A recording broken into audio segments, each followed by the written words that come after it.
Kollywood hero Sivakarthikeyan వైవిధ్యమైన చిత్రాలతో తనకంటూ ప్రత్యేకమైన గుర్తింపు తెచ్చుకున్నాడు. తమిళంలోనే కాకుండా తెలుగులోనూ మార్కెట్ క్రియేట్ చేసుకున్నాడు.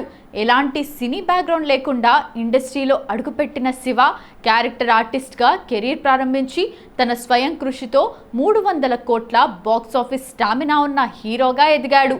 వరుస విజయాలతో దూసుకుపోతున్న శివకార్తికేయన్ ఫిబ్రవరి 17న తన 42వ పుట్టినరోజును సెలబ్రేట్ చేసుకుంటున్నాడు. ఈ సందర్భంగా బర్త్డే విషెస్ అందజేస్తూ అతని సినీ ప్రయాణాన్ని ఒకసారి చూద్దాం. శివకార్తికేయన్ పూర్తి పేరు శివకార్తికేయన్ దాస్.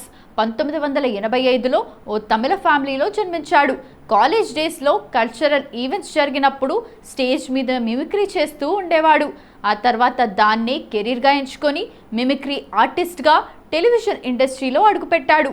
టీవీ షోలకు యాంకరింగ్ చేశాడు. ఆ సమయంలో కొన్ని షార్ట్ ఫిల్మ్స్లో కూడా నటించాడు. ఎగన్ తెలుగులో మల్లిక ఐ లవ్ యూ అనే తమిళ మూవీతో క్యారెక్టర్ ఆర్టిస్ట్గా డెబ్యూ ఇవ్వాల్సింది. కానీ షూటింగ్ అంతా అయిపోయిన తర్వాత ఫైనల్ కట్లో అతని క్యారెక్టర్ను తొలగించారు. చివరికి 2012లో మెరీనా సినిమాతో తమిళ ప్రేక్షకులకు నటుడిగా పరిచయమయ్యాడు.